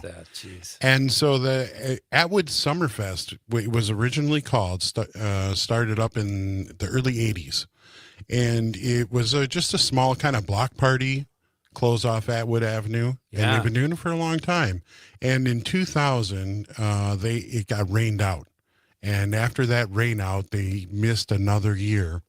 And they were kind of down and not sure what would happen with the festival. And that's the year somehow they came across me and said, hey, would you go through all these cassette tapes and listen to these bands and see which ones would be good? God. So I thought, sure. So, and we started the rock stage there. And that eventually led to 2013 with a change of the host of the festival, the benefactors. And I was, I think, the only person to keep going on with the festival. And now it's called Atwood Fest. And the Barrymore Theater, the Sassy Neighborhood Organization here in Madison, and then Sector 67 are nonprofits that are the benefactors of the festival. So it's a fundraiser. And we closed off Atwood Avenue from Tex Tubbs in Madison on the east side all the way down to Monty's. And there's 3 stages, 30 bands over 2 days. That is incredible. Do you live in that area? I live over more on the north side, but Okay. I'm actually a realtor with Roykert Realtors Lake Point, which is right there, right on in the middle of Atwood Fest. I can't even keep, I look at the state news. I can't even believe all the stuff that goes on in Atwood. It must be almost a bummer to live there because every time you look outside, there's some festival or some cool thing happening. Well, It must there's be exhausting. There's Festiland, which is there's 5 Madison festivals, Orton Park, Marquette Waterfront, La Fête de Marquette, which already happened, and then Willie Street Fair and Atwood Fest. And it's just amazing in Madison that we have so many festivals. Yeah. And Atwood Fest is really, just a great pure music festival. I mean, we shut down the street and there's vendor alley. So there's arts and crafts and food vendors galore. And then there's 3 stages, one in the middle, one in each end of the street. And about, I think, around 50,000 people show up for the whole weekend. Oh, my gosh. That's incredible. Rocker is here. He's one of the co-hosts of Max Inc. Radio here on WMDX with Terry Barr, who is with us on Friday nights for Bar Band Friday Night. When we come back after the news, we're going to give you a little teaser of some of the music you can hear at this year's Atwood Fest, which is happening this weekend, correct? Saturday and Sunday? That's right. July 26th and 27th. Outstanding. So we'll hear some music. We'll talk about the food. It's a beautiful time. Some great East Side vibes at Atwood Fest. We're going to do all of that after the news. Rocker is here in studio. It's Pete Schwaba and Nite Lite on the Civic Media Radio Network. Let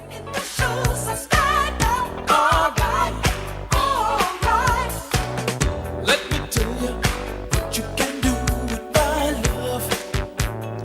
All right. Wabanon to Alloway. This is 97.9 WGBW. As Wisconsin is summer weekends being spent on the lake, this is the Civic Media Radio Network. ABC News, I'm Stephanie Officer. The situation in Gaza for civilians is deteriorating, with aid distribution centers becoming hotbeds for deadly conditions. The United Nations Secretary General says he's appalled by the conditions for civilians there and is pushing once again for a ceasefire. Meanwhile, 134 Palestinians have been killed in the last 24 hours, according to the Hamas-run Ministry of Health, due to Israeli attacks. ABC's Dia Ostaz. The famine and the hunger increase sharply and intensively between the people on the ground. I witnessed persons and people collapsing in the streets because the lack of food and because the hunger, and it's put the people at risk to head into very dangerous places to get food. On Sunday, officials say a 4-year-old child walking with their family was bitten by a mountain lion at Hurricane Ridge in Olympic National Park in Washington. The child is undergoing treatment for their injuries at a Seattle hospital. The investigation is ongoing. This is ABC News. It's the Brewers and the Mariners. Hi, I'm Mike Clemens with sports. The Brewers landing in Seattle last night. They open a 3-game set tonight against the Mariners. The Brewers, the hottest team in baseball. They've won 10 in a row. They beat the Dodgers yesterday 6-5 to complete a 3-game sweep in L.A. Now the Dodgers get media coverage from Los Angeles and networks in Japan. A reporter asked Pat Murphy, how do you beat a World Series team with Shohei Ohtani, Clayton Kershaw, with guys like Isaac Collins or Caleb Durbin? It's a bunch of guys nobody's ever heard of. No disrespect to great fans of Japan baseball, but they can't name 5 players in our lineup. They can't name 2 in today's lineup. And that's just a credit to hungry players. And, you know, the Dodgers are running into tough luck, and they're not playing their best baseball, and they'll get back on track and be a juggernaut that they are. But, you know, I'm still proud of our club and what they did and, you know, how they competed in big situations. And, yeah, you know, a bunch of average Joes. That's Brewers manager Pat Murphy with sports. I'm Mike Clemens. On your entertainment beat, I'm Pete Schwaba. If you're in the Madison area and looking for a cool event, check out the annual Atwood Fest. This amazing music festival features 3 stages, great food, and great East Side vibes. Saturday, you can catch bands like Rare Element, Mama Digdown's Brass Band, love that name, American Scarecrows, and Madison favorites VO5. Sunday features local favorites like Steely Dan, the Jeremiah Jams Band, and the Mark Hembry Bluegrass Band. Atwood Fest takes place, you guessed it, in Madison's Atwood Hood this Saturday, July 26th from noon to 10 p.m., and Sunday, the 27th, from noon to 7:30. Who doesn't love a Cinderella story, especially when it's literally a Cinderella story? Disney is in the works for a new take on the classic Rodgers and Hammerstein story of the overworked Cinderella. The new look will be told from the standpoint of the godparents. Jennifer Lopez is attached as an executive producer, but there is no cast attached yet. The original Cinderella dropped in 1957 with Julie Andrews playing the title character. For more showbiz fun, tune in to Nightlight with me, Pete Schwaba, weeknights from 6 to 8 p.m. on the Civic Media Radio Network. Connecting audiences, powering brands. This is Civic Media. Learn more at civicmedia.us/advertise. I'm meteorologist Mace Michaels. Partly cloudy tonight to chance of showers and storms with lows in the low 60s. And a mix of sun and clouds for tomorrow, scattered storms around, humid with highs in the mid-80s. Partly sunny, more heat and humidity Wednesday, high near 90, a few storms. Right now it's 73.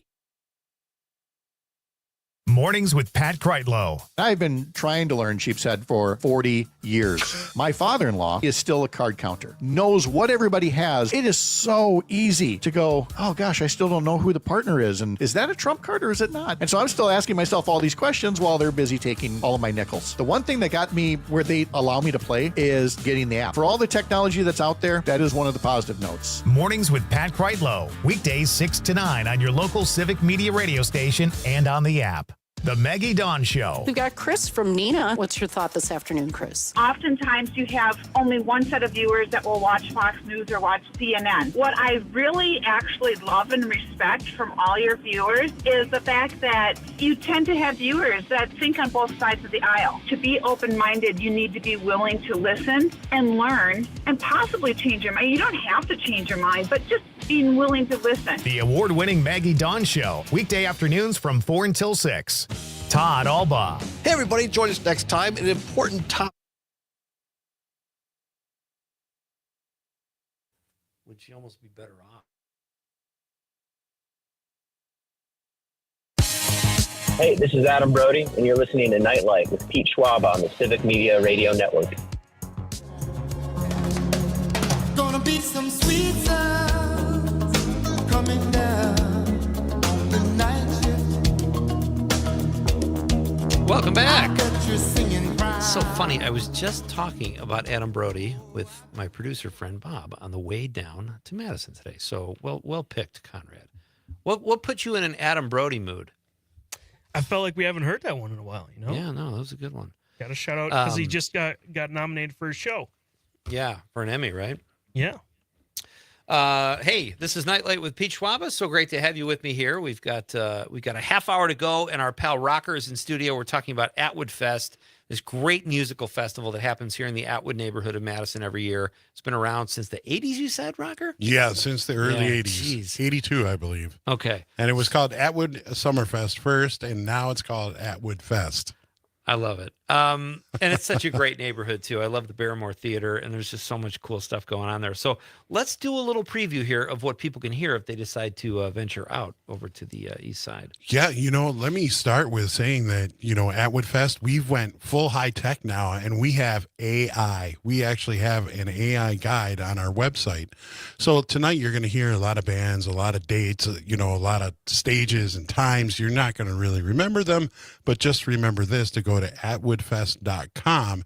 And at atwoodfest.com, you can click on the artificial intelligence guide and ask a question. I love that. Like, what blues bands are playing, or when is VO5 playing, or where can I find fried chicken? You're putting AI to good use rather than making it a creepy movie thing. So that's right. That's you can ask all these fact questions. Where Right. can I find an AED unit? If there's a cardiac arrest happening, right? Jeez, so it's by Freely, and we thank Jorge Reina. He put that together and covered that. Yeah. So I'm going to kind of just skip across some of the bands that are playing that you can hear coming up at Atwood Fest. There's some that are local, national, and international touring artists. We have a little bit of everything. One band that I thought was really unique this year, opening the festival on Sunday, July 27th on the Luther stage at noon. This is a Madison ska fusion band. They're called One Beer Please, and this is their song, Money, Money, Money.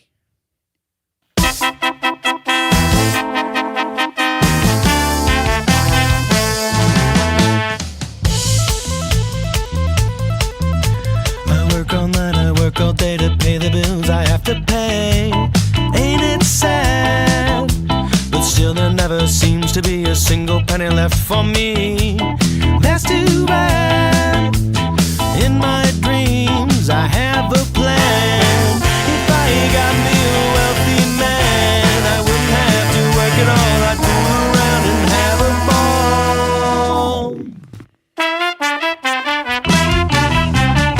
Money, money, money, must be funny in the rich man's world. Money, money, money, always sunny in the rich man's world.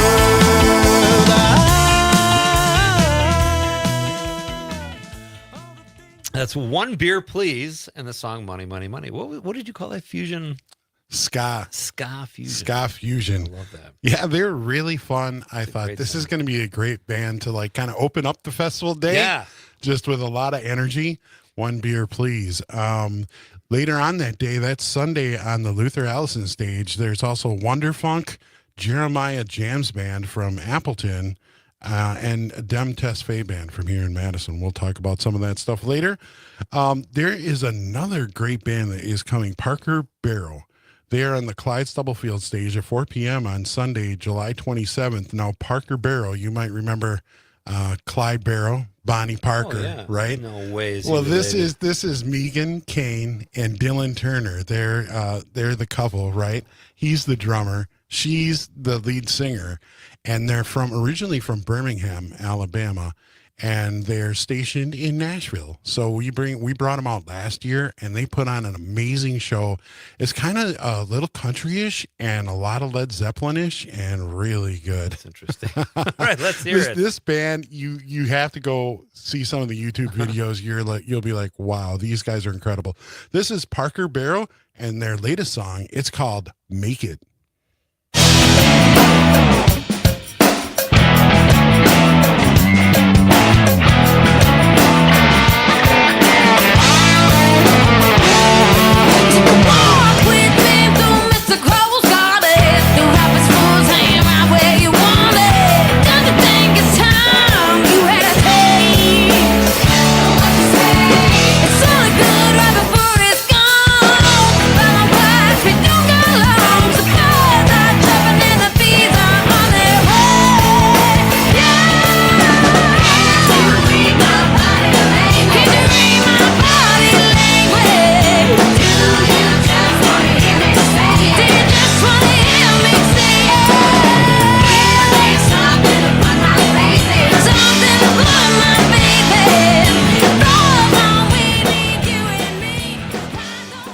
said Led Zeppelin with country. I guess I get that now. I wasn't sure what to expect there. Aren't they good? Yeah. I love them. She is just a wild entertainer. They're very entertaining. Yeah. Great band. And let's move out to the Clyde Stubblefield stage again. This is Saturday night, right before VO5. We have a world-class 9-piece funk horn band, Fat Function. They are totally amazing. Nice. I've tried to get them at Atwood Fest for many years, and with so many guys in the band and they don't all live around here, it's tough to get them together. So this is going to be a very special show right before VO5 on the Clyde stage, Saturday at 5:15 p.m. Tons of Madison All-Stars in this band, and this is from their song, I think from 2015, I want to say. This is Well Run Dry. This is Fat Function. Down to the well too many times. Bring me back from hell. Let the water clear my eyes. Now I can see the well run dry.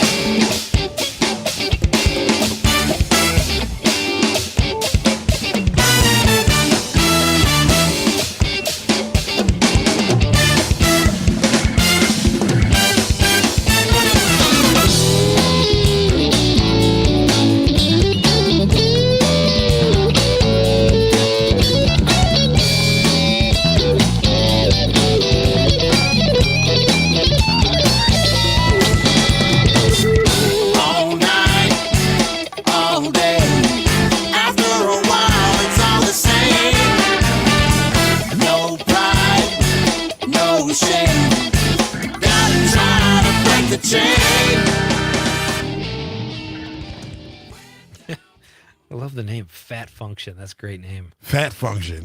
They are really good. It features John Schipper on trumpet. He's a world-class trumpeter from around here in Madison. And Paulie Ryan, who actually played with Garbage, played with U2 on their recordings, and all kinds of people over at Smart Studios. A whole bunch of Al Falashi from Steely Dan. Just a great lineup of musicians. That's the voice of Rocker. He is here to give us a preview of Atwood Fest, which he is heavily involved with, and he is the co-host of MaxSync Radio, which you can hear Saturday nights from 6 to midnight here on WMDX if you live in the Madison area. And we're talking about Atwood Fest, which takes place this Saturday and Sunday. We talked about this next band, VO5, because they're they're a crowd favorite, and they are so much fun. You know, I mean, I bet you there will be 5,000-6,000 people in front of the stage on Saturday night at 8 p.m. for VO5. You know, I love telling this story, but I was, it was probably 2008, and I was Halloween. And my wife and I were dressed up as Padme and Darth Rocker. And we walked into this bar up here in Madison on the square, the Frequency, and little teeny stage. And there was this huge band, and they were all dressed as angels with halos and everything. And they were playing 70s classic disco. And my wife loves to dance to that kind of music. Yeah. And we were there for a while dancing. And she's like, you know, you have to book these guys for Atwood Summerfest. You have to put them on the rock stage. I'm like, the rock stage? Disco? What? And I put them on at noon, and people showed up to dance. And then the next year I put them on at 2, and more people showed up to dance. And then I put them on at 5, and more people showed up, right? And pretty soon we just had this giant crowd, this meta community experience of people dancing and laughing and having fun. Dancing in the streets it's been amazing for the band, and they're just coming up on their 20-year anniversary now as a band. So they've been playing Atwood Fest since 2008, I believe, was the first time that we had them, and they're now the undisputed heavyweight headliners. So let's take a listen. This is VO5, one of their original songs from Dance Originality. This is I Can Feel It. I actually don't have that song, Rucker. I don't think I have. Oh my goodness! Did I not give you my "I Can Feel It" tune? Well, I want to tell you though, I will vouch for what Rocker just said. VO5, I've seen them play the Wisconsin Film Festival opening night parties, and people love them. Oh, yeah. So go to Atwood Fest and have a great time, and definitely check out VO5. The dancers. Well, we better have Paige Kleber. I'm pretty sure I got this do we have one. Paige? Yes, we do have Paige Kleber. Paige is Recent going guest. to be. She's going to be playing the Sugar Maple Stage noon on Sunday. Paige just turned 12 years old, right? She's getting up there. She's been singing the national anthem at the Badgers games, at the Bucks games. She's just really doing a lot of great stuff these days. Let's hear one of her songs. This is Paige Kleber playing Hard to Get. Sugar Maple Stage, noon on Sunday, July 27th.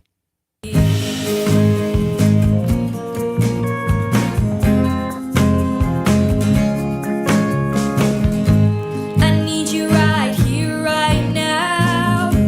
I also want to make you say, wow. Do you think you know who you are? Then go and drive away into your car. Let's face it, have you ever looked at someone the same way? No, babe. You know what I want from you, but do you know what you want from me? I ditched you on the side of the road, but really I ran into your arms. Are you playing hard to get with me? Sure, I'll do the same thing, baby. Would you like to have it? Boy, she's fun. She's got great energy. 12 years old. And she just won both the Madison Area Music Awards and the Wisconsin Area Music Industry Awards for the Rising Star. That is unbelievable. When she was here, I was like, how do you know about all the stuff you're singing about at that age? This is incredible. Isn't it incredible? So Conrad just told us we do have the VO5 song. Yep. Do you want to do that? Oh, let's hear it. Let's just hear it right away. We heard all about VO5. This is I Can Feel It. All right.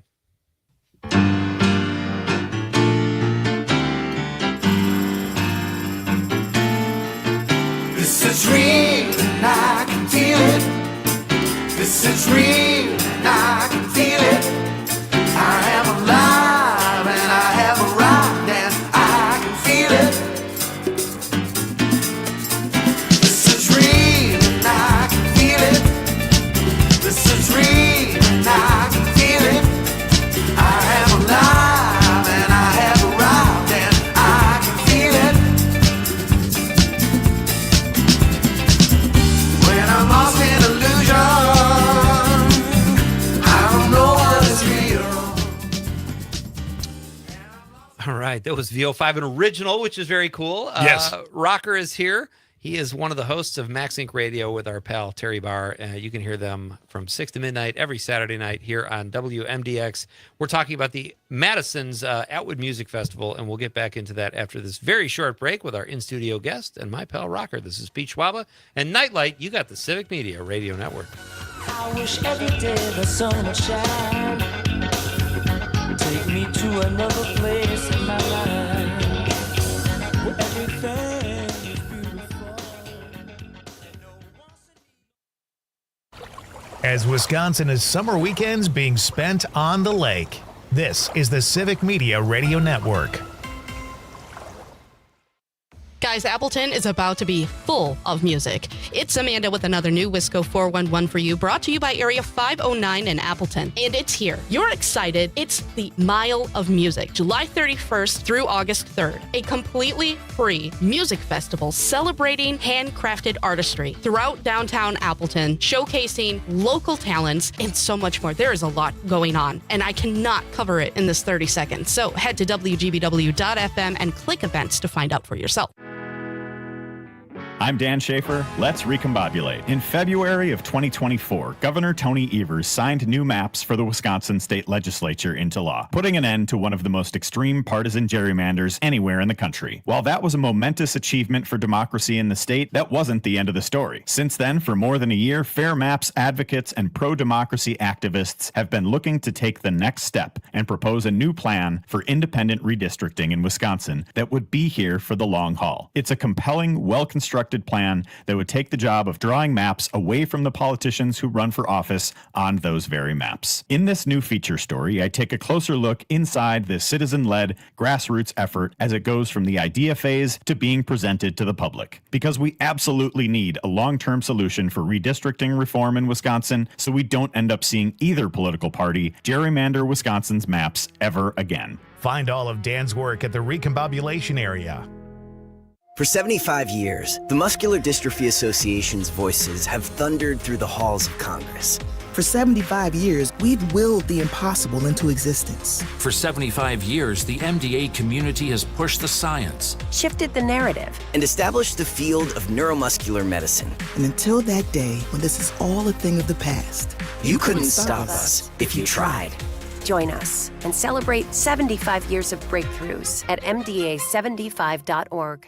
Mornings with Pat Kreitlow. Folks just deserve a little bit better than the usual promises that they're getting. But our members of Congress, two of them from here in Wisconsin, recently signed a letter to Canada and said, Canada, you're on fire. You need to do something about this, which is really not necessarily the best course of action when your neighbor's house is burning down, is to send a letter complaining about the smoke. Mornings with Pat Kreitlow. Weekdays 6 to 9 on your local Civic Media radio station and on the app. Matt and Air on Air. Author of America, Let Me In, Felipe Torres Medina is here. My funny book about immigration. You can see how the current administration and their policies are affecting the communities. But I'm a comedian. It is really sad, but how about some jokes? Because that's the only way I can, If we don't take a moment to laugh about something, we're all going to self-destruct. 100%. Matt and Air on Air. Weekday mornings 9 to 11 on your local Civic Media radio station and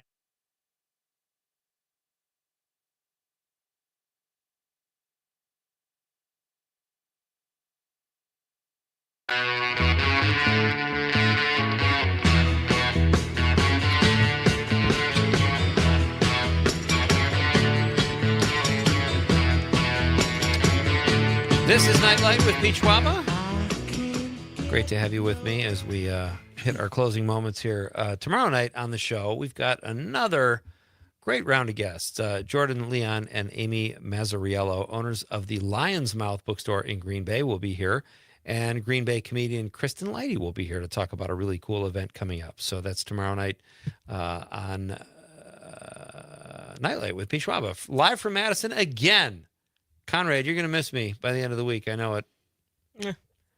You son of a... Steady Eddie, our last text of the night, says, Pete, speaking of wieners and hot dogs, what did the Buddhist monk say to the New York hot dog vendor?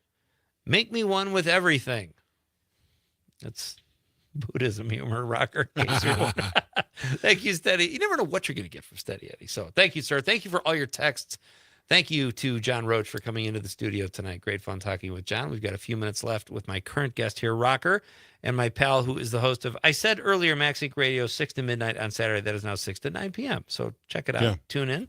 Great show here on WMDX, and you can also check out the podcast as well, too, at civicmedia.us. So got a few more minutes with Rocker. We're talking about Atwood Fest acts that you can check out this weekend, Saturday and Sunday, at this great music festival here in Madison. So who should we well, hey, I'm going to answer your question though quick, right? Okay. Which is what's your favorite junk food? Yeah. I was going to say did I not ask you that? Okay. Culver's fries dipped in vanilla shake. There's another one, Conrad, with the I don't get with the dairy. It's so good. It's so good that Culver's fries especially.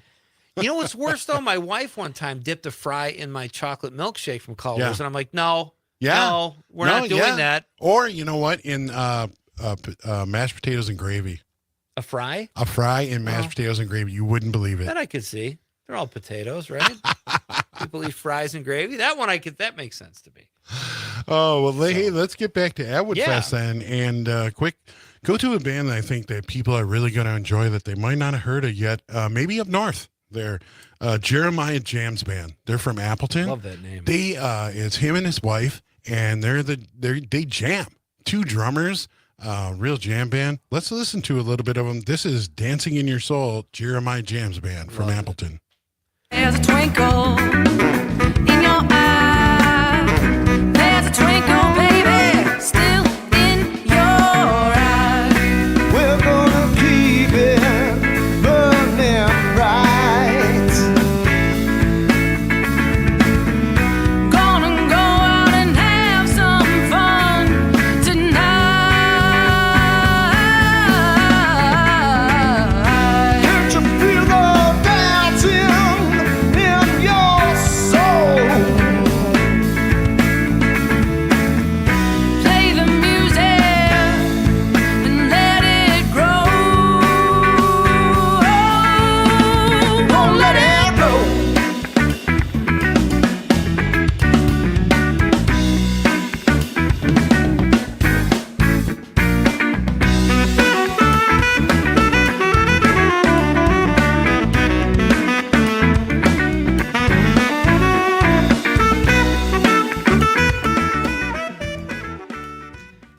Jeremiah Jams Band, Dancing in Your Soul. That's a sneak preview of Atwood Fest. Some of the music you can hear this weekend, Saturday and Sunday, in the Atwood neighborhood here in Madison. 3 stages, 30 bands, 2 days.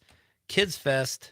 Don't bring puppers, no pets. No, Well, pets I can't aren't believe allowed. that's happening in Madison. It seems like well, that's you know, crazy. it's in the street, I get right? it, though. Yeah. It's in the street, so it's not in a park. And you know, that pavement gets hot, and it's especially looks like it's going to be pretty hot this weekend. So I love this. And every one of these bands you've played so far, I can almost see people dancing and getting funky in Atwood. So that's awesome. All right. So what do we got?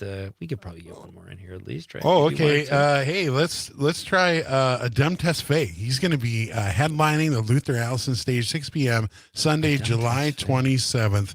He's just an amazing artist. He was with Black Poets Society. He moved out to New York, and during the pandemic, he was in Madison when the lockdowns came. He ended up just staying back here. He's from Madison. Oh, nice. So a high school star basketball player from West when they won the championship. He's really just an amazing artist, and he's going to be with his full band. This is Adem Tesfaye, Pressure. All right. This one I can actually, I cannot find. Can you sing it for us, Conrad? Yeah. Do you know the lyrics? All right, let's Send skip them over. away. Kelsey Miles, Save My Soul. She went here to the UW-Madison, got her doctorate degree in chemistry, left that off to do music, then decided to move to Kansas City to become a professor at the university there. But she's still in a band, and she's coming back here to Madison to play at Atwood Fest. Do we have Save My Soul? Yes, we do. All right. Well, lights too bright, and now I'm afraid I'm a slave to the song that paved my way. And again, everything I've known when it feels so strange. Let me tell you something now. I'm a stranger to myself. I wanna recognize anyone else. Come on now, save my soul. Yeah. Save my soul. Let the music roll.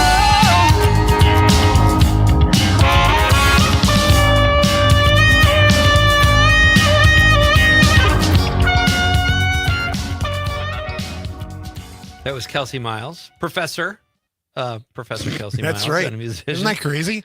Save My Soul. That song was her about music saving her soul when she was, lost in doctorate degrees in chemistry, and just she's Something an amazing I cannot person. relate to in any way, shape, or form. Check out Atwood Music Festival. Rocker, thank you so much for being here. Oh, tonight. thank Always you. fun to connect with you, buddy. Yeah, just remind people, go to Yeah. atwoodfest.com to see the full live music Yeah. schedule, vendor alley, Great food website. alley. Yeah. Absolutely. And you see the food, everything there. Thank you so much. Thank you to John Roach. Thank you, all texters, callers, listeners, everybody. It was a great show here from downtown Madison. One last text here. Luke Mathers, our pal from Civic Media here, says, I'm a sucker for some Nerd Rope clusters. So tasty. Those and sweet chili Doritos. There's some Red Dye 40 for you. We're coming back. Good night, Wisconsin. Oh, I barely got out there.